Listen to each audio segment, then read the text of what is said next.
Hello, can you hear me? Oh, your voice sounds so nice.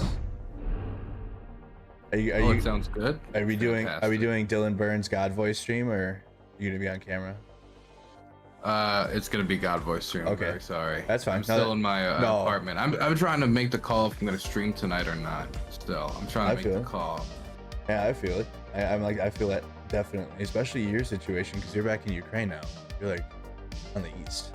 Probably tired. Yes, because I'm trying to like juke myself out because I came back late Saturday, and so in my mind, right, I was like, okay, so Saturday and Sunday were my break days. But then I thought, but I came back Saturday, and traveling is technically work.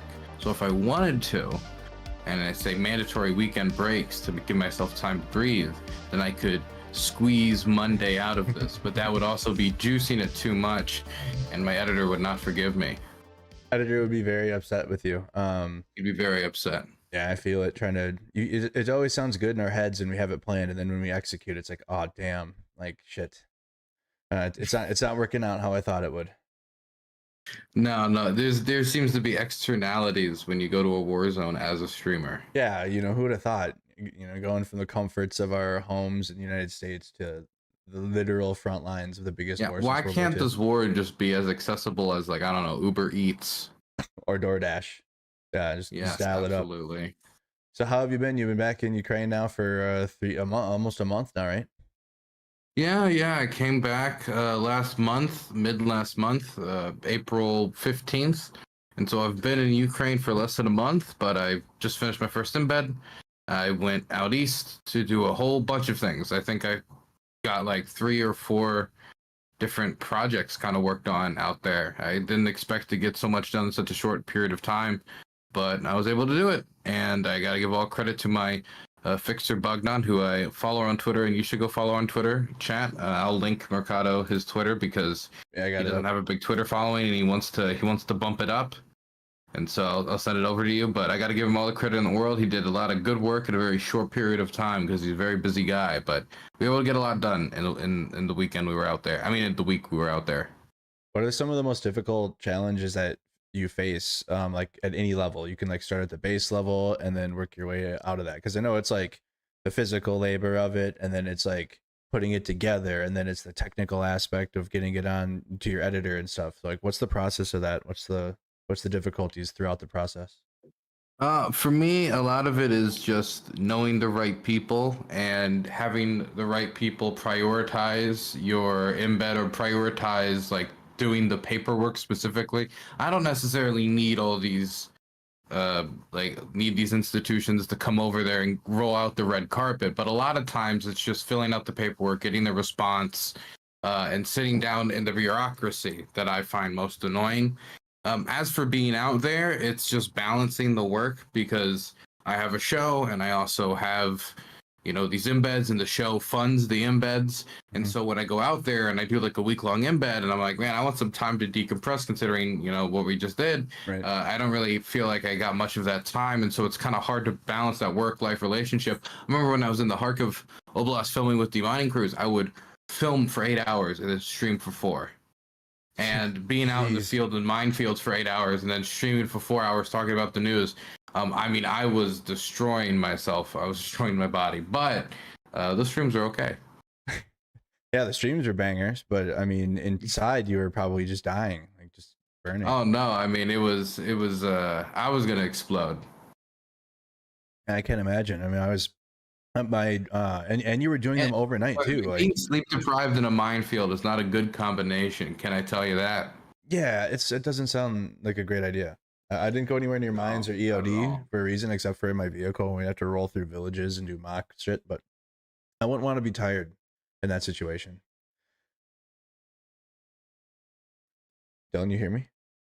Yeah, I heard you. Okay. I just didn't hear anything to respond to. Oh, my bad. I thought I was gonna continue, but you got really, really quiet right there for a second. No, I just felt like being awkward. Oh, I feel it. It's an awkward pod. We haven't named our discussion yet either, anyway. So it's supposed to. We never named our podcast. We didn't name our discussion. We just don't name anything. We're just nameless. Nah, we just let it roll. Like a Fallout protagonist. Yeah, because Fallout 4 is better than New Vegas, by the way. Well, actually, that's one of the reasons where it's not better because they named the protagonist, gave him a backstory, and I mean, like Kira has a backstory, but you kind of have to imagine that yourself. Where in Fallout 4, for all the little babies who enjoy Fallout 4, they had to serve it on a silver platter for them. True. I mean, people like that though. They like having narratives, you know, kind of laid out for them. Yeah, baby like her bottle. I Yeah, understand. yeah, and then it makes the show more accessible, and it's just, you know, it's all about diversity at the end of the day. You know what I mean, and inclusion, and including people that, you know, might be a little not up to date on the Fallout. Fandoms are about the exact opposite. Fandoms are about excluding people and feeling better than others. You're not really, especially the hardcore fandoms.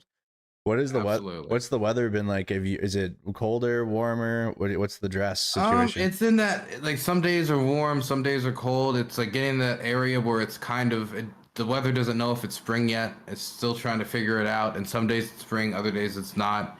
It was raining today, but not for too long. But nothing that I can't deal with. Like if I forget a coat, it sucks, but I'll survive. And sometimes the coat is just too hot. So it's in that weird transition phase where the weather's going through puberty. Yeah, where it's like you could wear one outfit during the day in the morning and change it by the end of the day. Be wearing shorts and a t-shirt and go back to sweater and Absolutely. okay. I went to military training and what was it? It was stabilization point this time in like shorts. And I went from jeans to shorts midday because I got too hot. At least you're smart enough to pack the shorts, like, or you bring the jeans with by separate. Yeah, no, I had a little, I had a little carrier case of clothes just in the back of the car. I didn't really have it in case like I needed to do a midday changing, but we were just moving from like hotel room to hotel, well, not hotel room, but building to building every night. So I just ended up having the clothes on me.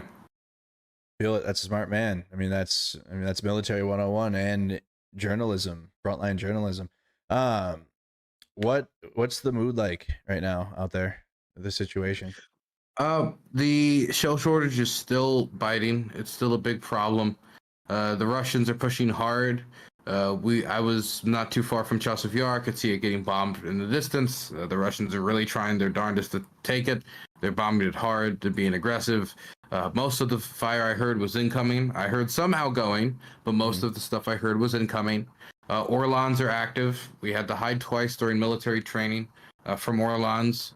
When I was in Konstantinivka, I heard anti-air fire going off, whether they're shooting down drones or missiles or whatever it was. I don't know, but they certainly were shooting stuff down, trying to keep it out of the sky as the Russians are trying to target in the area. I would suspect drones, definitely, since the Russians recently warned like people in Konstantinivka need to leave and evacuate soon because they're going to do some sort of operation. So I mean, the mood is just generally gloomy around the fact that they know that it's going to still be bad before it gets better. Yeah. But the aid passing did give a kind of light at the end of the tunnel. And I remember at the end of the Zinbed, I had this interaction, and it was heartbreaking to me, where there was this woman that needed to get the Kharkiv, and we decided to give her a ride. And she was in Izium when it was occupied. And she told me this story that really made my stomach churn about how she was drinking rainwater with a bunch of other people.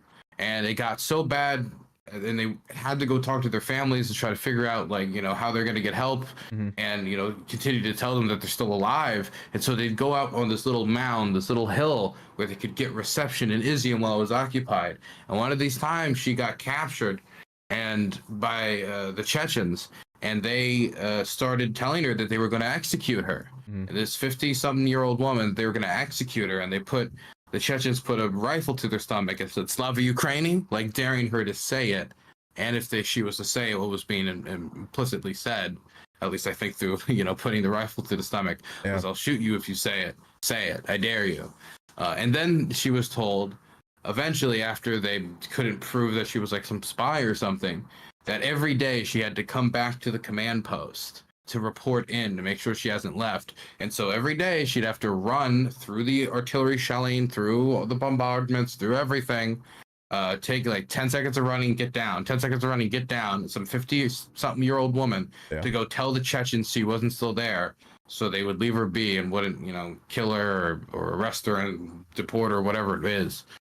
And at the end of that story, she She ended up giving me onions because she was very thankful for the ride. I was like, please keep your onions, but she was like, no, I want you to have my onions. Take my onions. Yeah. It was like some homegrown onions. Yep. And then she took my hands and said, will America save us? And I guess the debate, definitely, I'm not guessing, the conversation in Ukrainian media right now is about the aid and how soon is it going to get there, and how it's been for 6 months. Is it going to come? Is it going to come? And the way it was translated to me will America help us? That's what my translator said it was. And so I said yes, because I knew the aid had already been approved, so I knew the aid was coming. I seen the videos of the Bradleys being shipped, but I didn't know she said save us. And now I feel a little stranger about the answer. I'd like to hope it's true, but I don't know if it's true, and that's something that's been bothering me a lot since I said it. But I will agree that America will help them, but save them, that's impossible to say. But that's the kind of mood right now when it comes to, I think, when Americans are concerned. What are some of the reservations that you're having for not being like, yes, we will, like America will be there 100%? Like, what are some of the things you've seen or your justifications for that? Oh, well, I mean, for one thing, I cannot account for what a Trump government would do if Trump wins, right? Considering some of the statements that have been leaked about what he'd be willing to offer the Russians, considering, she's from, areas that the Russians want to occupy very much. And there's other people where areas want to occupy. She presumably knows people like that. When you say save us, I don't think she means will America freeze the contact line as it is. Like, I assume she means a lot more. Yeah. And I don't think Donald Trump is going to stick his neck out to get the Russians to concede. I mean, it's impossible to say because he's such a wild card with, how if the media calls him fat and stupid because he didn't defend Ukraine, then maybe he'll change his position. Right. And that's just how sporadic he can be. So it's hard for me to say for sure that he's going to end all aid. But we have been given suggestions from the people immediately around him and from him himself that he believes that Europe is still not providing enough, and therefore until Europe provides more, we shouldn't really provide anything, even though this is complete hogwash. But he's trying to build some justification to allow them to kind of abandon Ukraine. And he suggested on TV he would be willing to do it. So I cannot control for that. Right. I also cannot control for all the bureaucrats, even in Biden's administration. I can't control for Jake Sullivan and say that Jake Sullivan is going to keep up the aid forever. I can't control for every single bureaucrat, even in the Biden administration. But I also cannot control for America's other geopolitical problems.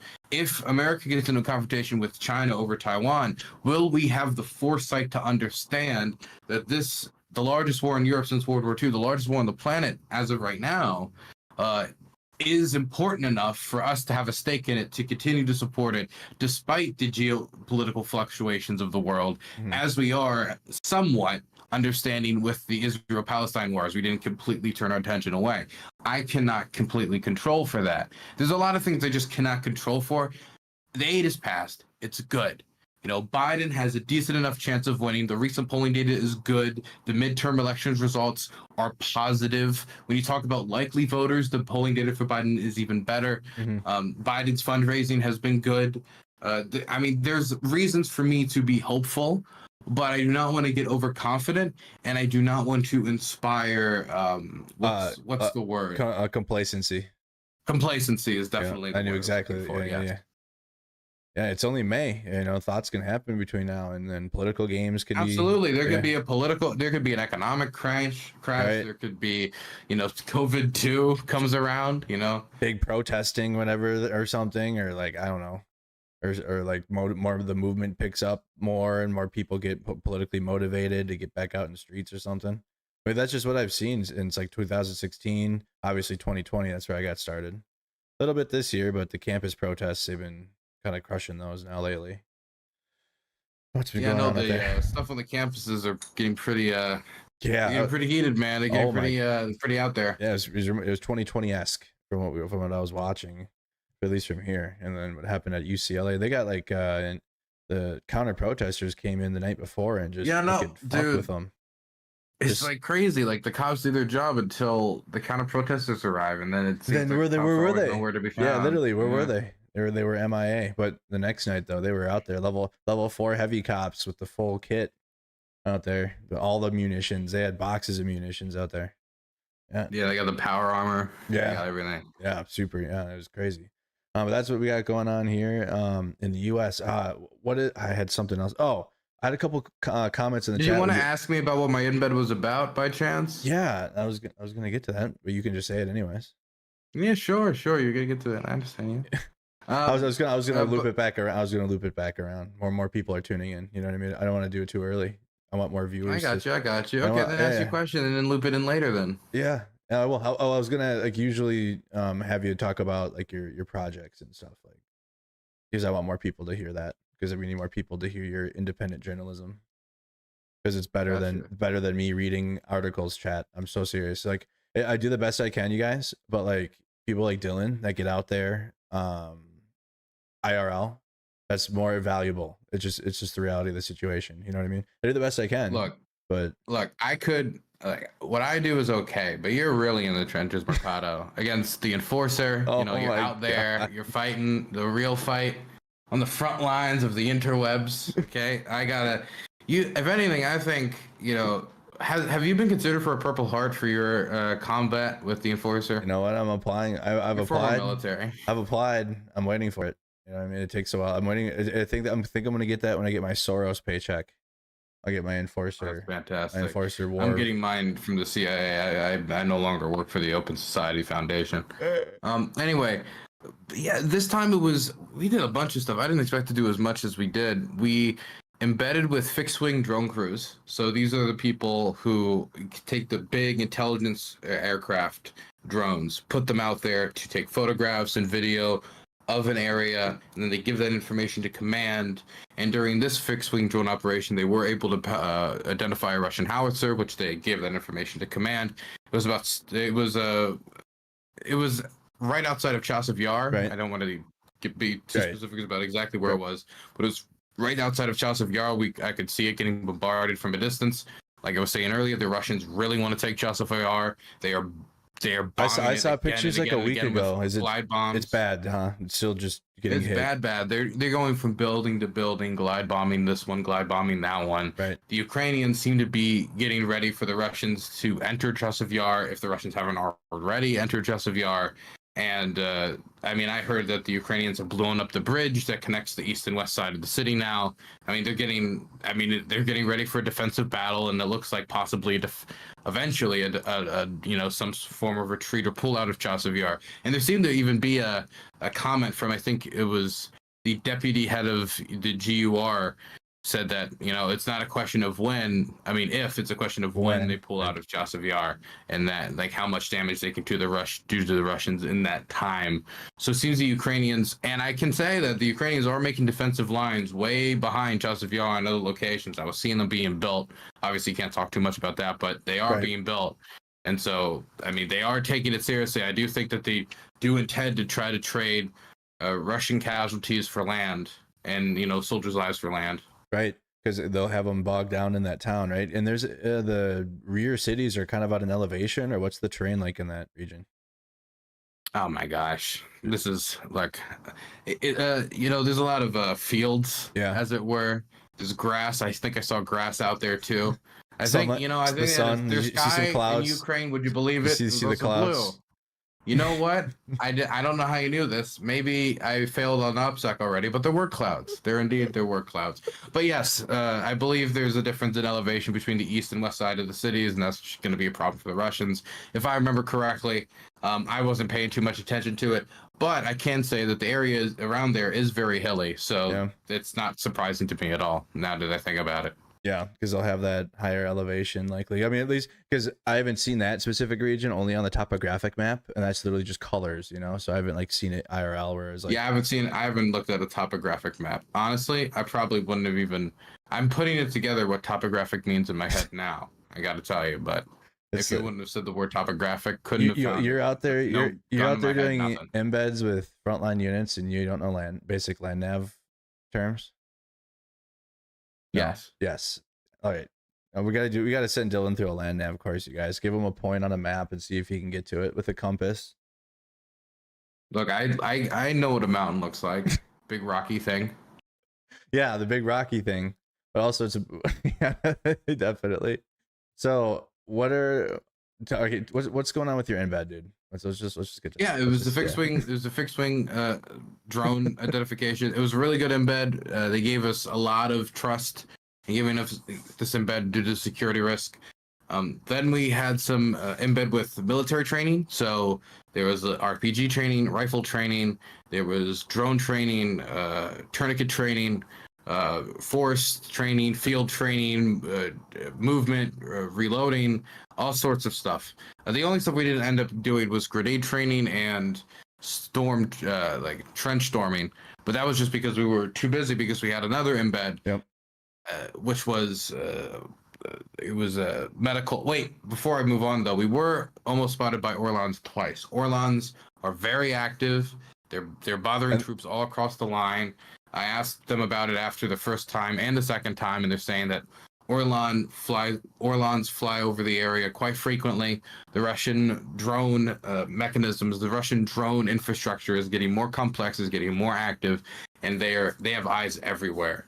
And I'm just saying, like, in the first year I was in Ukraine in 2022, the drone stuff sucked. Yeah. It was the time that I got chased by a Russian drone. It was awful.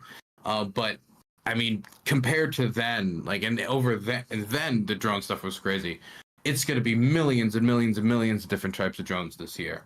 For the Ukrainians, they try to produce millions of drones. The Russians are producing millions of drones. mhm. And it's not just fixed wing. It's not just these tiny little DJI drones, just these giant fixed wing aircraft that fly way overhead and you just hear this tiny buzz. And if it spots you, they send that information back to command. Right. And back in the day, 40, 45 minute, 50-minute response time, it could get on the really bad end for the Russians. The response time now is a lot quicker. And so you do not have a lot of time to hide. And we had to hide in the bushes twice. And so the Orlan threat is real. And this is why Ukraine, is asking a lot for air defense. This is something that air defense can help with. Yep. The Orlan threat, the intelligence threat is real. We moved on over to the, the evacuation point, the stabilization point.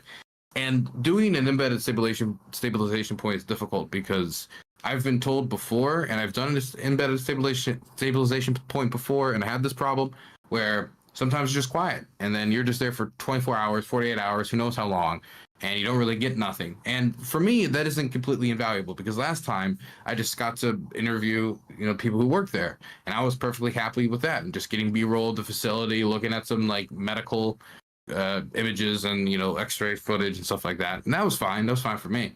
But this time we got 6 surgeries filmed. We were there for 24 hours, if that. Within 10 minutes of us arriving, somebody injured by an airburst munition from a drone came in. He was one of 3 people injured. He was the most severely. Punctured left leg, upper thigh, arm. It was pretty bad. Some of the injuries were, not visual. Mhm. There's questions of internal bleeding. Like I had a good conversation with the medical staff about internal bleeding, but we're also there for people who had concussions and had to get treated for that. People who had injured their arms, legs, and all sorts of different ways. We filmed 6 different surgeries, and so I'm probably going to make a piece out of that. We also got to embed with police paramedics, so I might put that together with that, so we can just make a big medical piece as well.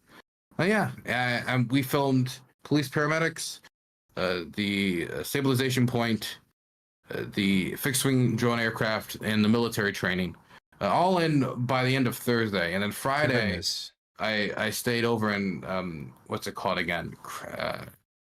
I'm always bad with Kramatorsk names. Kramatorsk? Not Kramatorsk, Konstantinivka, I believe. Yep.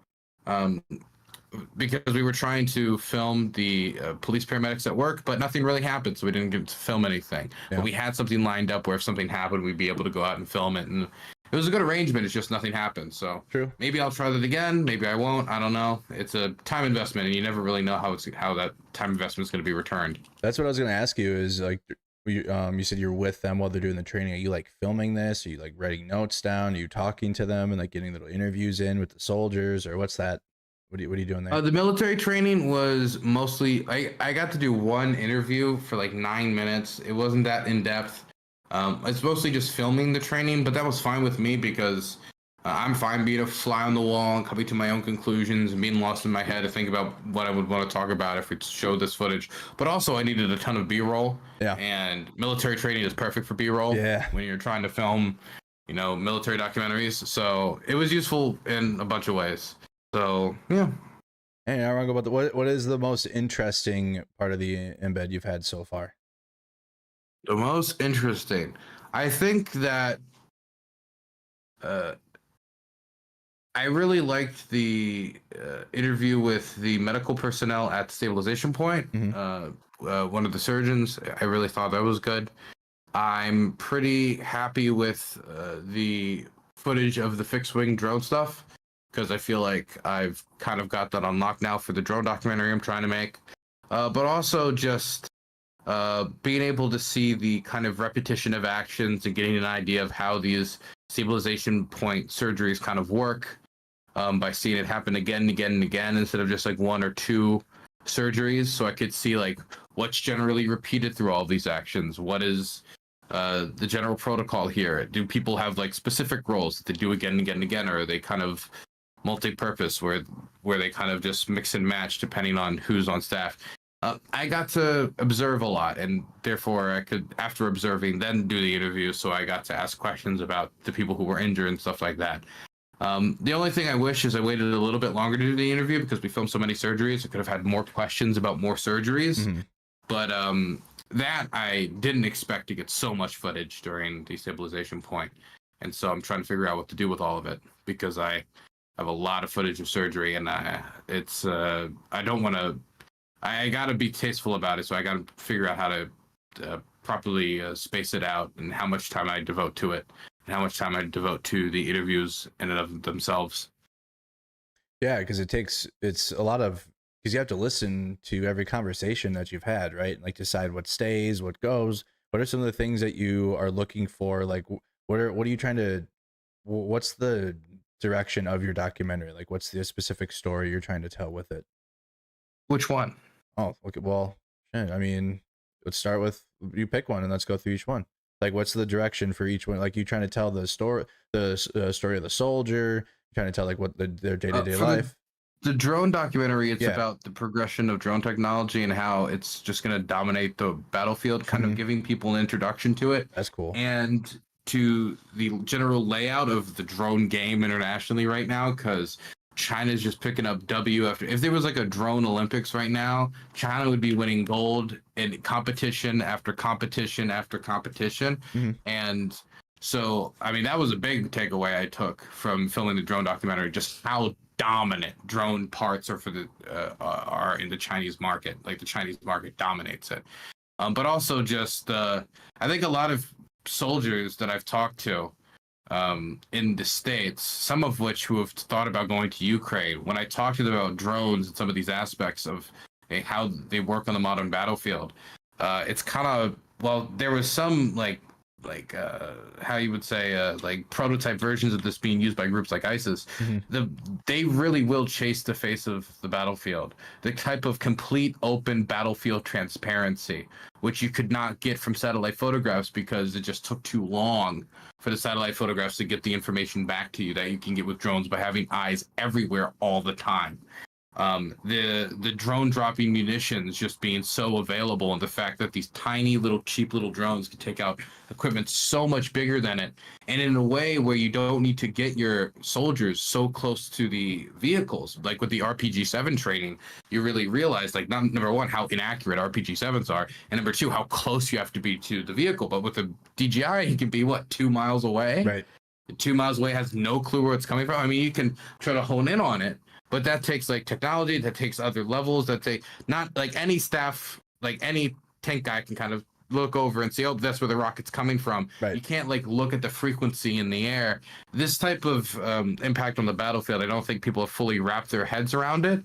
And I think the idea of like birds, because in my mind, this is how I see it.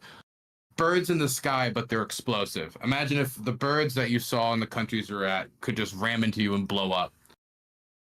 Like that's what it feels like when you're out there. It's terrifying, and there's nowhere like you there's no really place to run. Just try to find cover, right? And try to find something you can hide behind, maybe. Yeah, I mean, you try to go like somewhere underground where it would be difficult for it to penetrate the soil. You try to get in some sort of like mecha, like armored vehicle that would take a few drone hits to maybe take out. That's why you see a lot of Russians like piling up armor on these tanks and such. Yeah. You try to Putting a get whole a lot of barn drone on 'em. jamming equipment. I mean, I know military personnel have drone jamming equipment, but I mean, I was out there in a vehicle with drone jamming equipment just in case. Yeah. I mean, like civilian personnel are getting drone jamming equipment. Everybody's getting drone jamming equipment, and for a whole range of frequencies. The more frequencies you're jamming, the better. Yep. So there's a bunch of ways you can try to counter it, but I mean, all of these, like, oh, okay, you've gone underground, just drop a bigger bomb to a bigger drone, or just hit it 3, 4, 5, 6, 7 times. Right? Same thing can apply to a vehicle. For the drone jamming equipment, I mean, you just turn it to a different frequency. You figure out what frequency is being jammed, you turn it, and then all of a sudden, until you fix your drone jamming equipment, it's going to be completely ineffective against that drone that's set to a different frequency. I mean, you get like a frequency jammer for like, oh, it's going to be from 85 to like 102 or something. I don't know. I'm just saying random range. But if they're in like 103, then oh, that sucks for you. So it's that precise, huh? If it goes over just a little bit right outside the range. I mean, I can't tell you exactly how precise, but you get the idea. Yeah. Damn, dude, people are getting scared in the chat. They're like, golly, it's like Skynet, it sounds like. Don't even get me started on Skynet stuff. The AI use in drones. This is the stuff I haven't even touched on yet, and I'm thinking about how I'm going to film or talk about this. I might have to just do independent research because all of this shit is top secret. Yeah, true. But the AI stuff in drones. There are drones that are AI on the battlefield right now killing people. They're like, this is not a conversation of tomorrow. This is a conversation of right now. It's happening now. This stuff is being tested now by drone companies. I know people have been solicited by people to try to send drones over there. I've been solicited by people to try to by companies trying to get drones over into Ukraine to do stuff. Like this race is real. It's fast. And I think some people are still stuck in the idea of like, I haven't even wrapped my head around the idea of like something that's not human killing humans. This AI mechanisms, like I don't even okay with it yet. That debate is over because the Russians are going to do it. Yeah. The Russians are pursuing it. The Ukrainians feel like they need to get any technical edge they can against the Russians. Definitely if they know the Russians are going to do it anyway. Yep. It's like the same conversation about the cluster bombs, even though like not necessarily the same exact moral implications, but it's a question of like, they're going to use it, so we're going to use it. So what's the problem here? At least from their perspective, the development's happening. Yep. And so in my view, I hope, and this is not going to be the focus of the documentary, but I hope there could be a conversation of putting the building blocks for regulating these now on the global stage, so we can do our best to make it so that there is ways, or like mandatory ways by treaty, for humans to get in front of the kill chain and stop it. Because the thing that scares me is the idea of any of these like AI systems which can act independent of the targeter, so the jamming doesn't work. Because the whole way the jamming works is by separating the drone that's doing the attack from the person who's controlling the drone. But if you jam a drone that's AI, it's working on its own system. You're not jamming it from anything. You can't jam it from itself, and so then you can't jam it. But the idea of having like something completely in its own kill chain, like going out there doing that without a human being to go in there and interrupt it, that is something that is also concerning to me. I want human beings involved in the process so they can stop it. Kind of like these systems scare me. The idea that it can be involved without the human process. So I hope that there's more international negotiation about how these weapons are going to be used. The same way that, I mean, you can be allies or enemies, and you can negotiate these types of things. Or at least I hope you can negotiate these types of things in this day and age. I mean, we negotiated treaties about weapons in space with the Soviets. We made norms with the Soviets, even if they were implicit norms about what type of spying is allowed. Like from satellite spying is okay, but planes flying over territory spying is not okay. So I hope that we can establish these norms as technology comes out, because I do not want the Wild West on AI drones killing humans. Hell no. That sounds terrifying. I mean, just in general, drones, but then when you learn that AIs are controlling them, or AIs are controlling some of these drones, it's absolutely terrifying, I think. Question from some people. Oh, sorry. One last thing on this. Some people talk about like what the kind of big peaking point of this is going to be. Now, I'm not, again, this is not my area of expertise. I'm doing a documentary on it. I'm learning in real time. Mhm. Okay. So Mhm. please understand that I've done a bunch of embeds with people on this. So I probably know a tiny bit more than the average Joe, but a lot less from any tech geek that really specializes in this. But the thing that really scares me and scares some other people that I know is when these drones, and also excites some military personnel, when these drones can act in the swarm. Not only that they're AI, but they can communicate with other drones in the field. And so you have 10 drones working in almost like a wolf pack going out there, just hitting target after target after target. You hit one with one drone. Oh, it wasn't enough. 2, 3, 4. There you go. And then you have 6 more to go out and hit the remaining targets. And working as a swarm, some people have even suggested, and I'm not, of course, wonder weapons aren't real, Right. but this type of technology could have a real kind of a demonstrable impact on the character of the front line if one side had that technology and the other side didn't. So drones that cannot, number one, can't be jammed, and number two, work in tandem with each other, independent of the user. That is terrifying. Absolutely terrifying. So that's one of your documentaries. Before I guess before I ask the question, then what about the other ones? This the focus, the scope of it. In general, I think there's the medical documentary, Yep. and I think the main focus on that is just going to be the type of work that these medical staff do. I might pair it with the paramedic stuff. I don't know for sure. I'll see how it works, because it might just be too much interview. Definitely, since I didn't really get anything of the paramedics working, but they said that they would give me GoPro footage. But I always feel weird about, and it's good footage, it's great footage, and I even got them telling stories about the footage. But I always want to contribute original footage, because I feel like all things are derivative, but I want to do my best to contribute as much to the historical record as possible. Yep. And while I'm happy to platform this footage, which I still think is important, people should know about, I want to contribute as much as possible. So I don't know if this is going to be 2 separate pieces. I'm going to work to try to get more original footage, if I'm going to put it together. But for the stabilization point, my idea was going to be just showing the 6 surgeries back to back to back, general facts about what's going on, so people can get the general idea of what a workday is like, while we intersplice it with the interview, with the at least implicit theme for me being just the reputational kind of medical conveyor belt that these people have to work under. Just the lack of knowledge of what necessarily happens to the patients, kind of the emotional distancing that they have to do, and trying to send these images, which are very uncomfortable, to the people that I think need to see them, because this is the type of stuff these people have to see every day. I think people could hopefully stomach it for maybe a half an hour when we release it. Yeah, it's that. I was the ask with 20 Days in Mariupol was I was begging people just to watch it. I know it's tough to watch, but I still haven't watched it. Yeah, well, I understand. I can understand you're doing your own IRL documentary stuff. I mean, your stuff you're looking at. That's man, that's a lot. So there's that, the other one, and then the other one's just the training documentary you're doing. Yeah, it's the training, but it's not going to be a documentary. It's just, I think it'll probably be a piece maybe for, I work for, Offbeat Research, so maybe release that as a piece, but I got some other stuff coming up as well. I know for the drone documentary, I'm going to be interviewing disabled veterans who are going to, very soon, disabled veterans who are being retrained to pilot drones so they can continue to resist even though they have certain physical disabilities from combat. I'm really interested to integrate that, because not only is it a very interesting story, but it also shows that drone warfare is also incredibly accessible. Yeah, there's so many people in this country that are training on like FPV drone training programs. The U.S. Army has one. Especially learning how to fight drone swarms. We've been looking that up lately.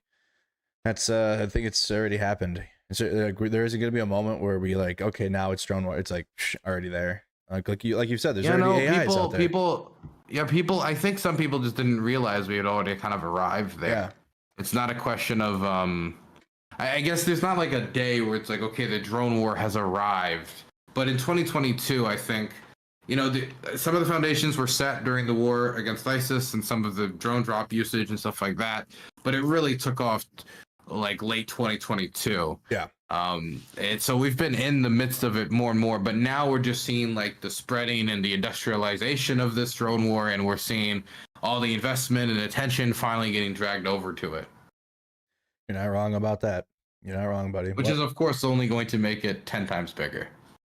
It's terrifying. I mean, the NAFO trucks that we're fundraising have the drone jammers in them, but like you said, even individual people are having or have a drone jam in their backpack or something. I don't even know what a personal drone jammer looks like. It was a drone jammer that my fixer takes with them, just in case, because they're close enough that they want some frequencies jammed, or at least some of the common ones. Yep. In case something happens. All right, a couple questions now from Bookham. Has Dylan seen any incoming supplies and arms? People are wondering about, is the aid bill making an effect on the front lines yet, or is it? I mean, I didn't hear anything about it having an immediate effect. Mm-hmm. It's still taking time to get there. I've seen footage of stuff crossing into Poland and crossing over the border.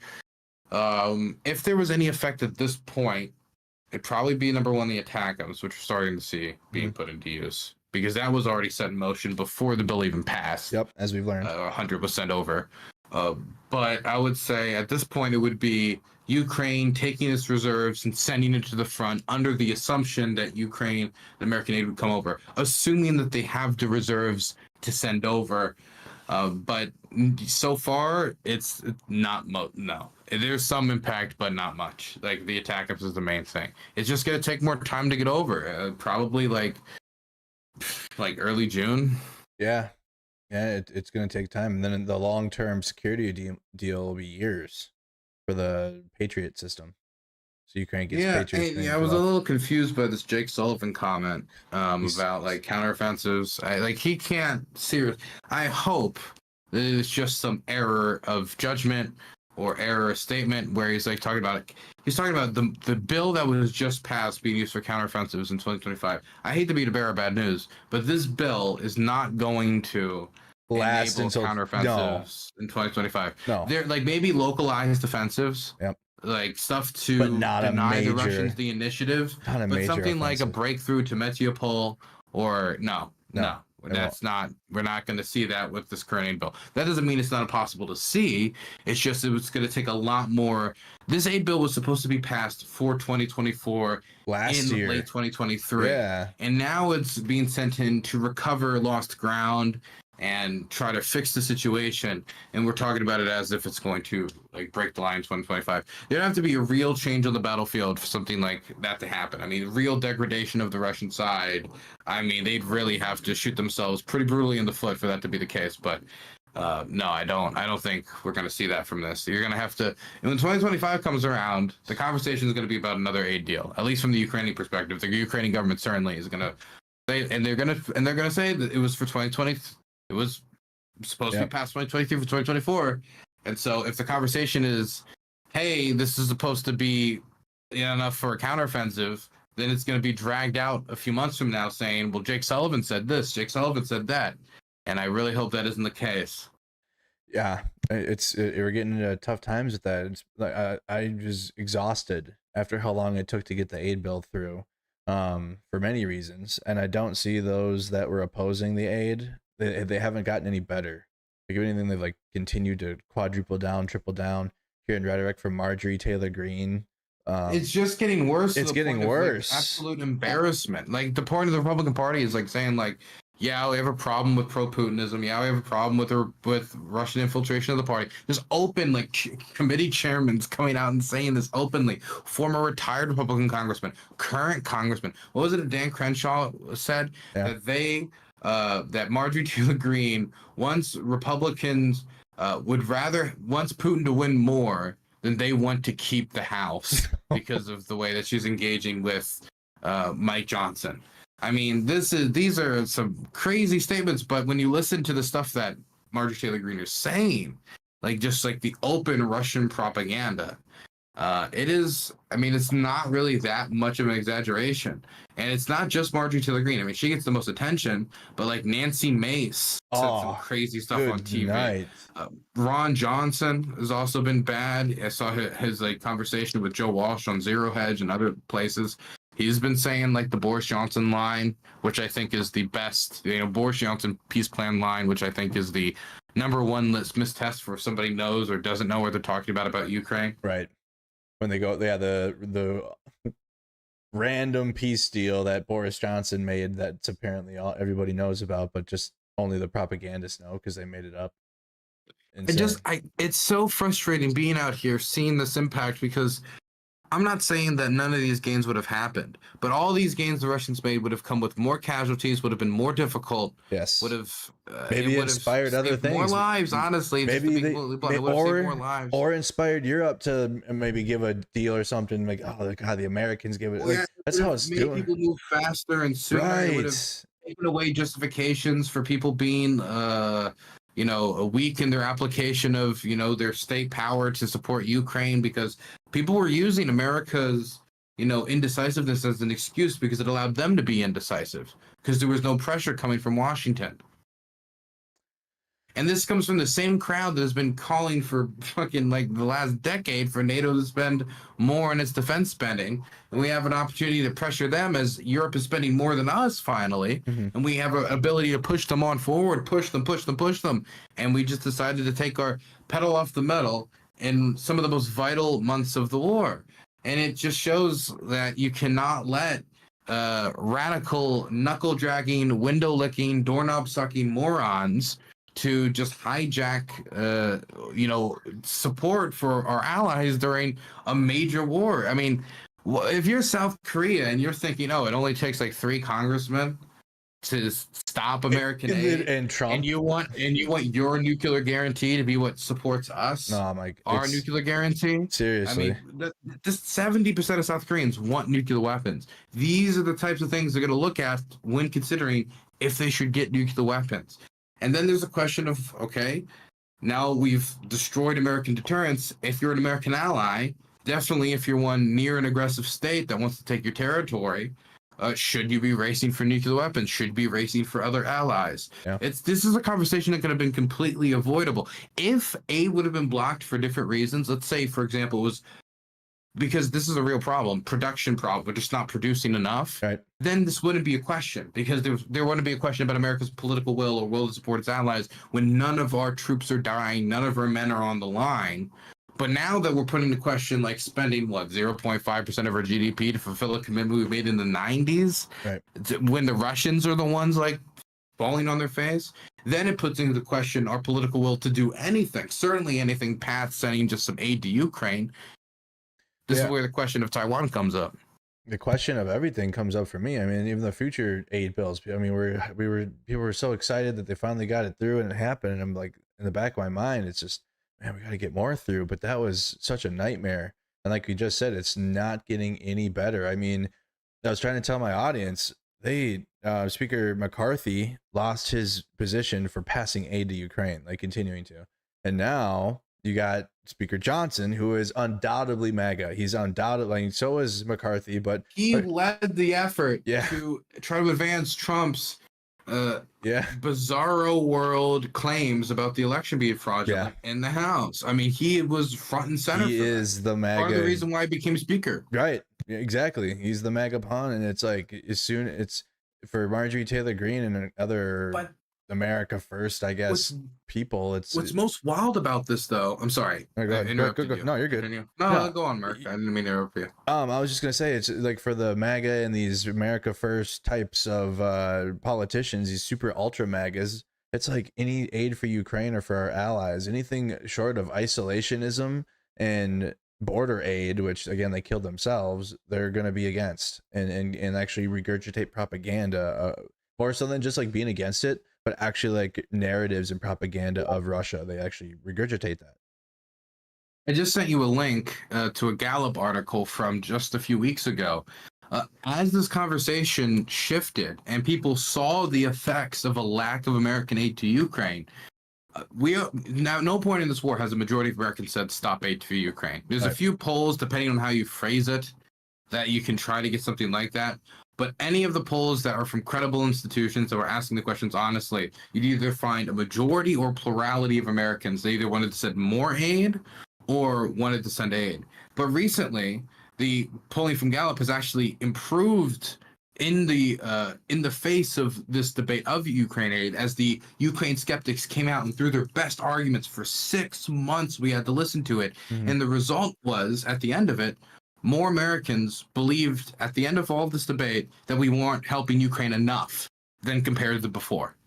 And so all of this hullabaloo, all of this 6 months, when it comes to how the public was reacting to it, they came away thinking, yeah, I think actually maybe we should support Ukraine. There were more people that were converted to our side in that time where they tried to block, to try to push America in the other direction than the contrary. And so what was these 6 months for? It wasn't because they were making a convincing argument, because they didn't make a convincing argument, because the majority of Americans don't agree with them. A plurality of Americans don't agree with them. They cannot find anything to say that their position is a more popular position. It was being held up purely for partisan political purposes to keep certain people in secure positions, depending upon how much chaos is within the Republican Party right now.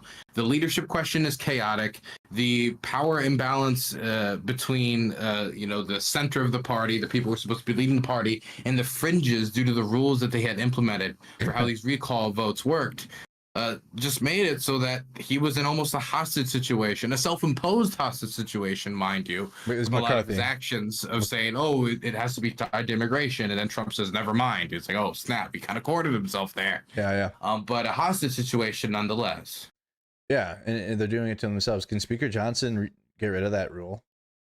They already moved to do so. Oh, okay. So it's almost an acknowledgement. It's an acknowledgement that it was completely nonsensical. That whether or not they say it openly, in my mind, it's an implicit acknowledgement that this blockage of it was nonsense. I mean, if he wants to say that it shouldn't be possible in the future, then he probably doesn't think it should have been possible in the past either.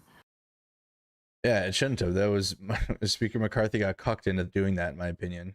They're like, yeah, we know McCarthy's a little weasel. We can keep him kind of on right where we want him. I will say, at the end of the day, he could have always worked with Democrats more, offered more concessions, been more conciliatory. These other options were on the table. It seems like he's finally at least suggesting he would be physically willing to do this once or twice with his recent deal on Ukraine aid. And it seems like Democrats would be willing to stick out their neck for him on at least this issue here. But, it does not have to always be appealing to the fringe in your party. Yeah, and that's what seems like where the Republicans are going. But I feel like the Democrats will save him just to keep the chaos at bay for a while. But it's only going to get worse as we get closer to the election. How are you going to be in Ukraine for the rest of the year? Are you coming back for the election? I'm going to be in Ukraine for 6 months, and then I'm going to head back. But I'm going to be coming back for some time periods to do like election stuff, but It's only going to be for like a week here, a week there. I don't blame you. I don't want to be here either for it. It's only just going to get crazy. It's important that I come back and participate in democracy a little. Yeah. So I am going to come back. I'm going to participate in democracy a little bit. But help. I'd rather be over here doing what I'm passionate about. No one would rather be on the front lines of Ukraine in the biggest war since World War II than be here for the U.S. election, you guys. What does that say? It says that I really like the borscht, man. That's what it says.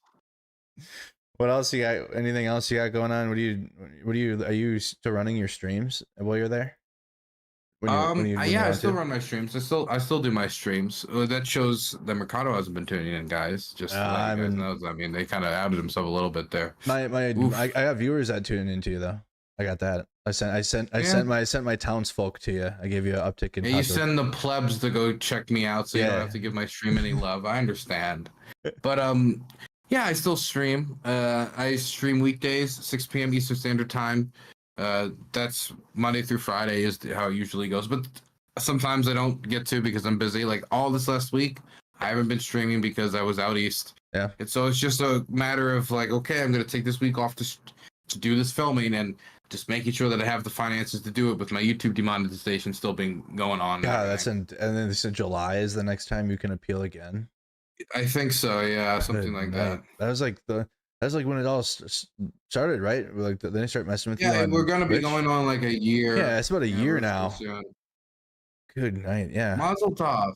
Wow. Well, so Dylan Burns Live on. You're still doing Twitch though. Dylan Burns TV on Twitch. Dylan Burns Live on YouTube for live streams. Dylan Burns TV for the journalism. And I also am going to be releasing pieces with Offbeat Research this year, so you can go check out the websites, and that's who I'm contracted with. You follow them. They're in your They're in your Twitter bio. I mean, you could get Elon bucks, get monetized on X. I am monetized on X. I make like $100 a month. Let's go. Let's go. Not a lot, but it's something. That's I'm at like $25 a month, I think, usually. Hey, let's go. At least I get my check mark paid for back. That's true. I don't want to ever be a payer into X. No, I get that, and I can sponsor someone else's check mark usually. But dang, yeah, because there's motherfuckers that make thousands of dollars on this platform. I'm trying to get to that point. Just squeeze Elon dry until it finally comes crashing down, and there's no more X. Do you think it will get bought out eventually, or do you think it's just gonna keep going? Man, I don't know. I'm not a financial whiz. All I know is that the Wild West is. Oh my God, dude! Fuentes got Nick Fuentes got unbanned. He's on there now. Stuff is, and then it's getting worse. I'm not saying that it's. I'm not saying I can't survive in the Wild West. All I'm saying is that I know the Wild West is bad for cattle ranching, right? And so if you're just trying to sell like nutritious plums or whatever, you don't want that in front of a person comparing the Cookie Monster to the Holocaust. Oh my God. You know, you're just gonna be careful about that. That's all I'm saying. Yeah, it's not a positive place. I mean, maybe if we had the plum advertisers, you'd be making $50 and I'd be making $200. Yeah, I mean, we need those plum advertisers. I mean, we'll be seeking them out. Especially this year. I need some more funding. But speaking of that, what about are you tuned into anything going on in the Middle East at all? Oh, I mean, I heard about the possible ceasefire that Hamas agreed to, but it was an Egyptian negotiated deal. So the Israelis are saying that they hadn't agreed to that, and so they're going to look at the proposal, but it's probably going to get rejected because the Israeli officials are kind of leaking that they said it's too soft. And the Israelis are airdropping leaflets in the Rafah, which is the last big Hamas stronghold, according to the Israelis. And I mean, there is a lot of Hamas in there, at least. There are a lot of fighters in there. It's like the last holdouts are in this down south area. Yep. And a lot of civilians, because that's where all the civilians have fled. That's where the civilians were previously told to go. Yeah, so they're like from day one, right? Risk would be immense. Yeah, extremely immense. I mean, you told all the civilians to flee here, and now you're going to invade there, and they don't really have anywhere to go. Like literally 10 cities. There's like 10 cities down there, at least from what I saw on live stream. Like there's like literally live streams of Rafah, and like there's like 10 cities. It looks like there's not even buildings of like where people are camping, or because I mean, it's gigantic refugee camps as they're waiting for the war to end so they can go back home. But no, it seems that Israel is going to be pressing forward. I saw the Biden administration's position go from like, don't do it or we'll stop sending offensive weapons to, well, if you do it, you know, make sure you give them enough time to leave, or maybe we'll condemn you. Yeah. You know, it's that's strong. It doesn't seem like really willing to leverage any military capacity in the way that like previous presidents, at least back in the day, were willing to. I mean, even Ronald Reagan, after the Israeli like invasion into southern Lebanon. Now, this is a little different. The circumstances, of course, were very different than October 7th. Right. But he said that he was seeing a quote unquote, and he said this is Israeli Prime Minister, Holocaust happening in southern Lebanon. And so he was no longer going to approve the F-16 program that he was doing with the Israelis. And so, I mean, I don't want to get too opinionated on this because this is not my area of expertise, but I feel like at some point leverage has to be introduced if you want to see actions from the Netanyahu government, considering it's both in their mind not in the strategic interest, but certainly also not in Netanyahu's personal political interest, who is incredibly unpopular right now, to end the hostilities and then be immediately confronted with the idea of another election. As many Israelis are calling for another election literally right now. Yeah, they are, aren't they? Like in the streets demanding. They're like on the low in terms of like it's not getting media attention. Not the low in Israel because it's big, but like media wise, they were like calling for answers for October 7th. They're calling for the hostages. Like what's going on with that from Netanyahu? I also think that, like, honestly, I think that maybe be more support for the Israeli operation in Rafah if there was some indication that after the number one, that there was a plan what was going to happen with these refugees, really. Mm-hmm. But also, like, if there was a plan for the after political situation, like, okay, a future Palestinian state, okay, what we're gonna, they talk about it as if, oh, you're rewarding the Palestinians, you're rewarding them with the state. I mean, if the condition, if the current stateless conditions is not producing a peaceful settlement, I don't know if continuing that is necessarily going to switch the situation. If you just make the occupation like a little bit more tighter, or if you just like up readiness. Wow, If you Dylan, get like an extra 20 bill. wow, too much common sense. Too much common sense for the situation. All right, too much. You're making it's there has to be a fundamental shift in the dynamics for, I think, wow. for there to be convincing, to really convince the American public to continue to support Israel indefinitely. And right now, the American public is still very supportive of Israel, Right. but there is a real there's a shift. There's got to be a shift. Yeah, there's a real shift. There's a real shift, especially within the Democratic Party. Yes. And so, I mean, like that cannot be ignored, and it has to come. There has to be some realization of the status quo got us here, so the status quo cannot remain. Right, and it's unfortunate that it's coming at the hand of Israel themselves, because it's like Israel's heavy-handedness and like what they're doing is just the result of more people, you know, calling, like at least demanding answers, or like what the fuck, you know. And then when we're like demanding answers, then Israel's like, "F you, we're gonna do what we want." It seems, at least that's what I'm feeling from it. It's like, golly, dude. And then the only comparisons I draw, because I do talk about just like the current events of it, but it's like you see how the Netanyahu government treats the United States with our help, and then you look at Zelensky, like literally every single day thanking every single person on his Twitter videos or whatever for any amount of little assistance that they can. They're getting told not to strike into Russian territory. Now they can because David Cameron gave the permission. And it's like, man, it's just the governments are too separate for how they're treating America's assistance, in my opinion. It's just night and day. Yeah, it does seem to be a little bit night and day when it comes to the assistance and the requirements put on American assistance to Ukraine versus Israel. Right. Definitely when you are comparing, for example, the North Koreans sent missiles to Russia, and they have no problems with using North Korean missiles to bomb Ukraine, or Iranian bombs to bomb Ukraine, or the bombs or weapons of any other country to bomb Ukraine. And the other countries, like North Korea, at no point when they handed over weapons to Russia did they think America is going to bomb us. We're going to start nuclear war.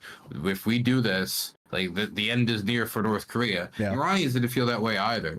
They knew that it might come with like additional sanctions, more pressure, like more ostracization on the world stage.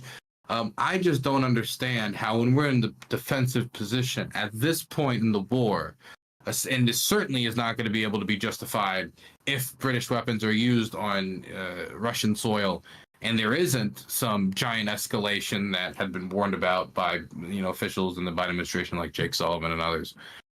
There's going to be no justification to stop it. And also, I will say the German justification for holding the Taurus missiles has become basically worthless. Right, especially since David Cameron's recent comments and the approval of ATACMS shipments to Ukraine.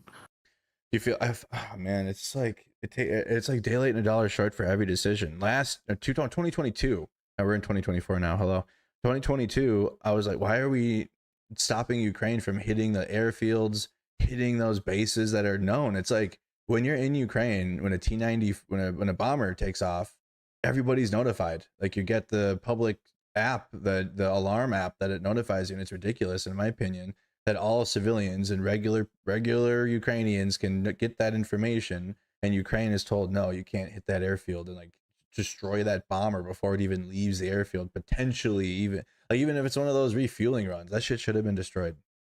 Let me tell you, Merc, the Russians though are scared. They're scared of the ATACMS usage on airfields. They're scared of the British approving it. I don't know if you saw the Russian response to it. Basically, like if British weapons hit Russia, then we'll hit somewhere outside of Ukraine. Mm-hmm. That was the thing that they implied. It's a hell of a threat. Yeah. Again, not one that was ever brought upon North Korea or Iran, and one where, if that's the way that this would go, then I think that would, if the American government wanted to, then it could have implications for the allies that are sent of Russia that are sending weapons. Yeah. And they can make it sound like it has implications for that. So they can make it more diplomatically difficult for the Russians if necessary, considering they have a small circle of friends now, friends that they're highly reliant on, like the North Korean artillery shell shipments. But there is no concern from that side. I don't think at this point there should be much concern from our side I think we've already seen some American and Western weapons used in Russia by people raiding in there, and we all know it's American and Western weapons, and it wasn't talked about much at the time, but it was American Jeeps, it was American vehicles, and nothing happened. And so I just don't know why we should be holding ourselves to a different standard than the Russians are holding themselves to when they're the aggressor country. I know, right? It's kind of like I'm tired of being in a cucked position when they're the aggressor, and we can't do anything to like seriously push. It's always a day late and a dollar short. It gets there, but and then the recent news of the Predator drone too being floated around. In my opinion, that just means it'll get there. Ukraine will get one of them or something. But I think American pilots need to fly that. I don't know how that would work. They fly it out in Arizona. Like I read an article like 2 days ago about Predator drones in Ukraine, asking for them, or I can look that up. Yeah, I saw something about that too. I'll get the for like targeting stuff. They'd use it for intelligence gathering, presumably. I have another good question for you. I'm just pulling up the Predator drone article. No worries. The mobilization. How's that? Is that taking effect? Is there new soldiers going out? I mean, there's of the military training that I saw, half of the people were volunteers, half the people were mobilized. Mm-hmm. At least that was the estimation from the people that I was talking to on the ground, and it seemed to generally be the case. That's not necessarily what the case is everywhere. I'm just talking about this one specific area. It was the 22nd that we were training with. And the 22nd, I do want to say they did a lot. They went out of their way to really help us do good embeds. I really appreciate their press team. Same with the 66th. They were really helpful as well. The 66 press officers were really good. I want to give compliments because I've been on the show before and I've complained and bitched about press officers. And I remember bitching about press officers the first time in front of Operator Starsky, and then him immediately coming in and being like, yeah, so I'm a Ukrainian press officer. And I think press officers are really cool. Their press officers are awesome. They're the best. Oh, damn. But so I want to give compliments to the press officers that were helpful, and they were not diminishing the work I could do, but were assisting the work I could do. So I forgot what the question was. Oh, mobilization. Mobilization. I mean, it's starting to happen, but I'm still getting notes about, the people that were fired during the Zelensky purge. And while, fighting corruption's great, it really did slow down the process because you had to get a bunch of new people into these. I see. For those of you who don't know, Zelensky fired the head of all of the conscription heads for all the regions because there was a big corruption scandal about people buying their way out of being conscripted, which is still happening after the people were fired, by the way. Just wanted to throw that out there. That's still going on, and I could send you the Telegram group where Mercado and me could go dodge the draft for like $4,000 or $5,000. Or I could just give them my passport, but I guess, you want to invest just in case they start grabbing us too. You never know. Yeah. But that was something that really undermined it. I talked to my conscription buddies because I have people who work in conscription. The first year I was here, they told me that maybe 1.5% of the country's mobilization and conscription stuff was done digitally. Last year I talked to them, it was like 2.5%. And it's been improved somewhat since then, but it's still not like 10, 20, 30, 40, 50. Like they're moving forward, but some people are also making complaints like, the moving down of 2 years for the conscription age from 27 to 25, because the Ukrainian conscription system works where if you're younger, you have more exemptions. That wasn't far enough. There are some military people I've talked to that wish that it was more expansive. Yeah. But at the end of the day, it is going to get more bodies into the armed forces, but it certainly isn't going to fix the problem. It's definitely going to make it not as bad. But it also is certainly not going to build an army for launching any big counteroffensives come 2025 that Jake Sullivan is apparently envisioning. Yeah, I don't know what he's on. Do you envision a Western country going into Ukraine at some point to help? I mean, it depends on the situation. We just heard, and man, I haven't read the article, but I've seen the reports of that possibly there were like 2 red lines that are being laid out, which was the entrance of another country like Belarus into the war, which is a red line that could maybe entice NATO to send troops to the ground, or NATO seems like France first. France wants France being the one to lead the way, the tip of the spear.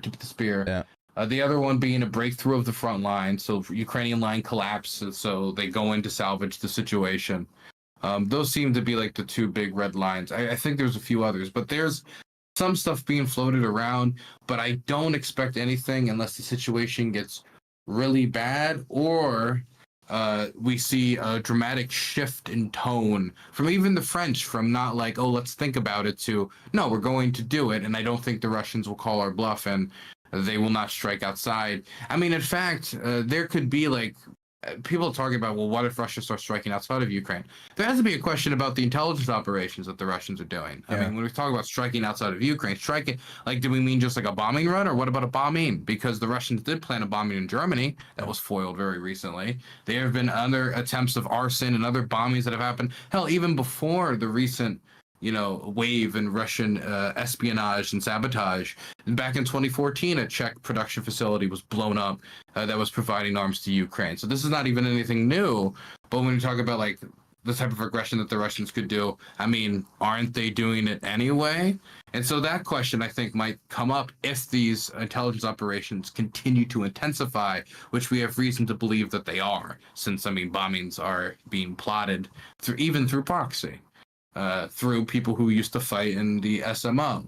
So I think the conversation is going to stay around. I think a lot of it might be positional as order to like be deterrence against the Russians invading, breaking any of these norms or breaking any of these things that the West really doesn't want them to that would make it much worse for Ukraine. But I mean, for the immediate future, so far it's just positional, and we don't have any confirmation that it's more than that yet. So I can't really answer that question, but at least that's the insight I can give. Yeah, I don't disagree. If anything, I feel like it'd be again like France or even a Baltic country too, with France, putting troops in Western Ukraine, just as like the start. Do air defense in Western Ukraine. Exactly. I mean, there are Iranian drone trainers that are working like right over the border. Yeah.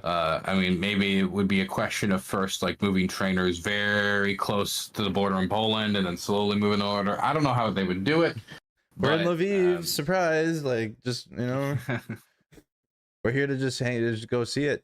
I heard it's good tourism there. I mean, we have leaked to know that there are at least some operators in Ukraine. We don't know what they're doing exactly, but I mean, the Jack Textera leaks kind of showed that pretty decisively, that there's something, we're doing something in country. Yeah. So would it just be a question of trying to expand that slowly and then publicly acknowledge it, or just like be like, oh, we've already been doing this for forever, so we're just expanding it slightly? Yeah. And so exactly. I mean, if anything, if you think about it, there's not an escalation really at all. Yeah. However it would be done. Right, because it's always try to avoid Russian propaganda escalations and crying about that.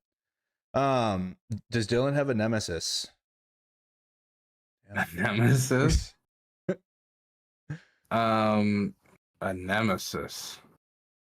Not that I can think of. Do I have a nemesis, Andrew, that you can think of? I don't. No.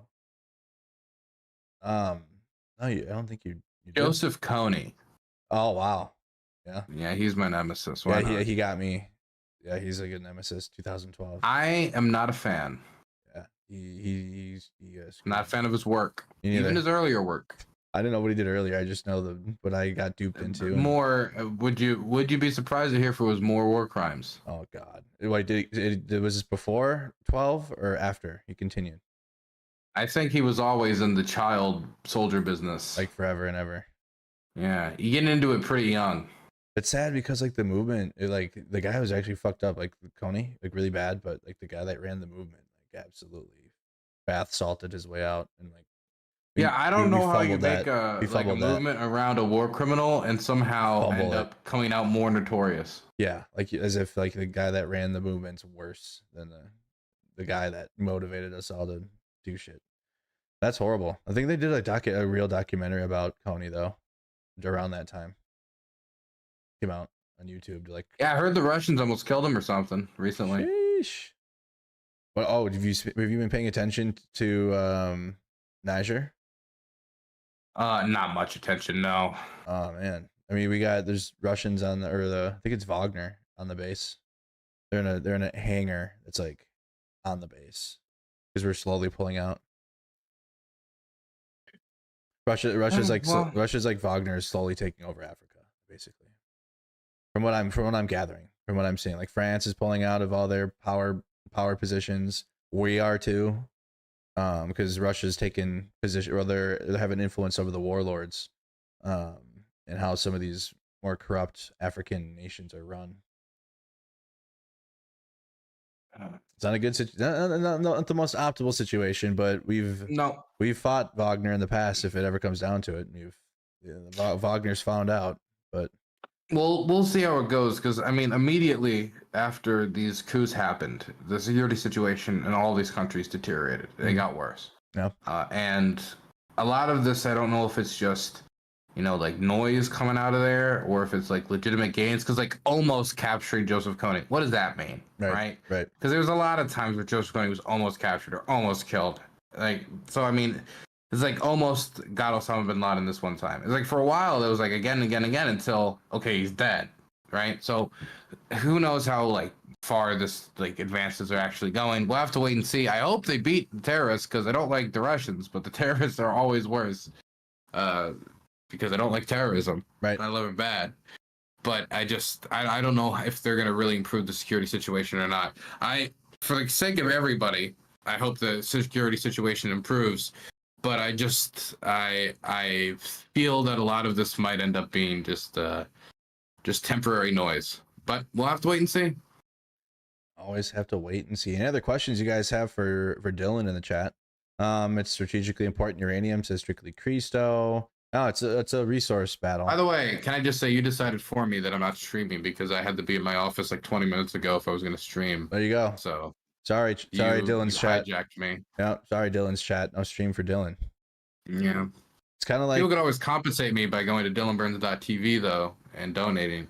So I'll make it so that if I didn't stream, but I still made the income. People could do that. It would be very appreciated. In other words, it would be very appreciated if people were to do that. I'm just a small boy with cancer in Illinois, balding. No, none of this is true, but it could have been true, but it wasn't true. Please donate.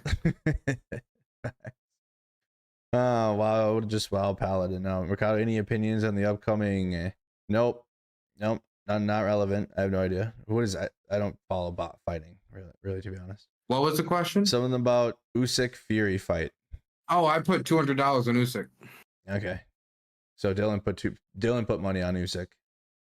Yeah, I also put $200 on Ryan Garcia to lose, and I lost that money. So well, there you go, Chad. Take it with a grain of salt. Sounds like Dylan's the sports betting on fights here coming up. Yeah. You know what? I think it was the era of Conor McGregor when I was stationed in Alaska. And same with Ronda Rousey. And we got their fights, and I'd pay money to like reserve a table, and their fights would last like 15 seconds, and I was getting pissed because but this was like in their primes. And I was stationed in Alaska during this time. It wasn't like when they started falling off, but in their prime, and fights would be over like that. I'm like mad, so I stopped watching. Sorry, maybe I'll get into it. Okay, maybe I'll get into it so I can catch up to you guys, get caught up on the lore. But it's a whole lot going on out here. I fully supported Dylan with the mod click on his website. They're not. Someone's not a fan of your mod click apparently in chat. My mod click. Yeah. My God. I don't know what that means. My mod mafia. You have a mafia on.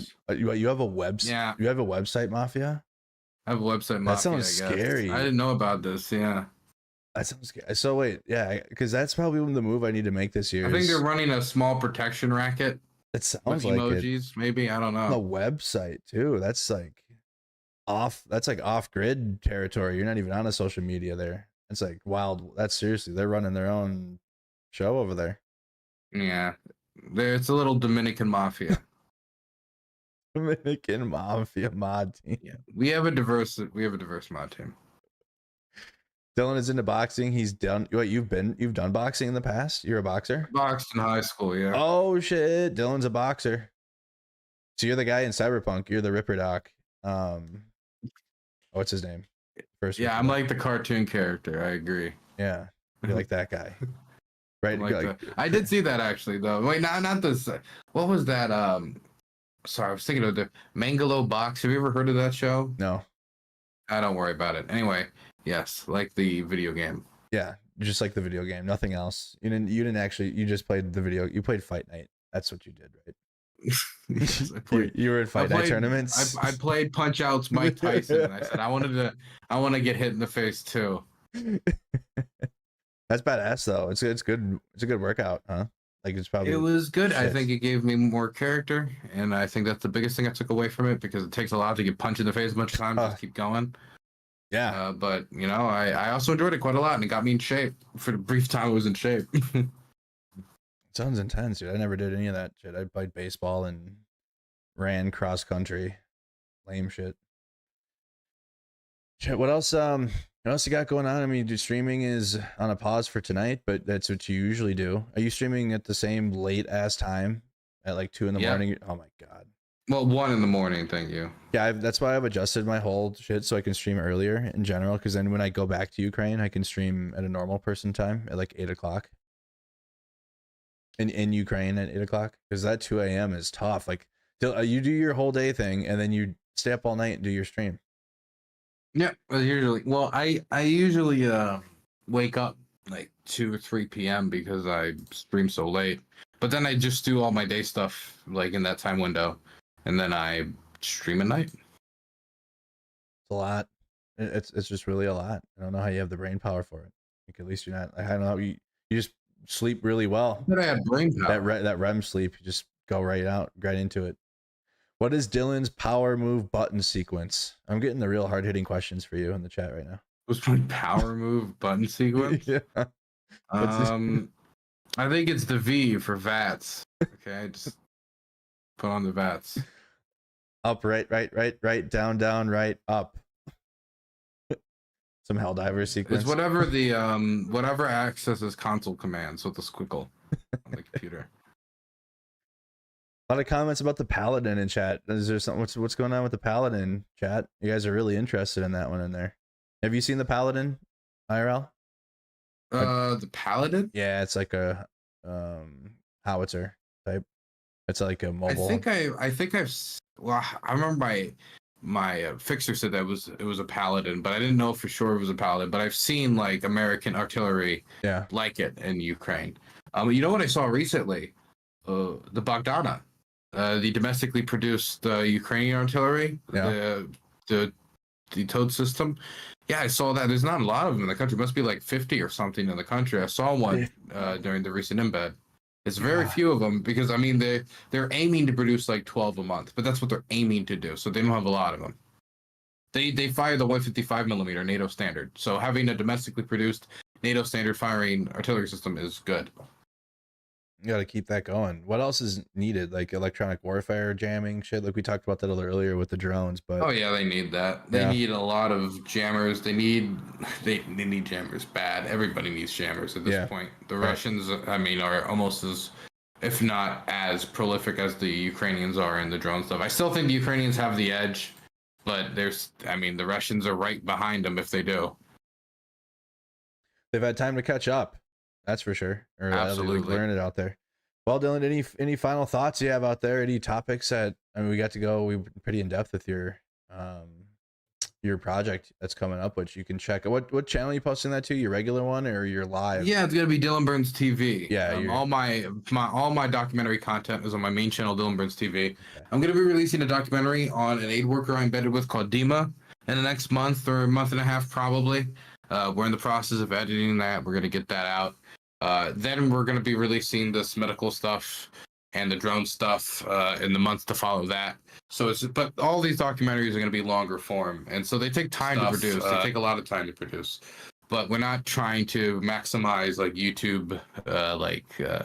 We're not trying to dominate the YouTube algorithm. We just want to produce good long form documentaries that inform people, and that takes time. But I want to put in the effort to do it right the first time, so we don't have to do it again and again and again to get it right again. So I hope you guys check it out when we release it. It'll be on Dylan Burns TV. That's my main channel. You can support my documentary filmmaking on Patreon, Dylan Burns TV on Patreon, or on my website, DylanBurns.tv. That's DylanBurns.tv. If you want to support my work, you can donate. You can become a subscriber. And I stream weekdays, Monday through Friday. Well, not tonight because Mercado Media trapped me in my apartment past curfew. So so blame him. You can boo him. You can send him the death threats, not me. Yeah, send your website moderators my way. There you go. Yeah, I'm gonna send my goons. I'm gonna send my goons and my hoodlums over to rough up Mercado. They're gonna send threatening messages on Discord. Oh jeez. They're gonna edit him. They're gonna edit his tweets to make him look racist. Oh god. Anyway, if you want to support my work, I'd greatly appreciate it. And everybody stay safe. Yeah. Well, Dylan, thank you for joining us. We'll check in with you next week again. Let's see what you're up to. Awesome. All right. Sounds good. You have a good one. Yep. All right, buddy.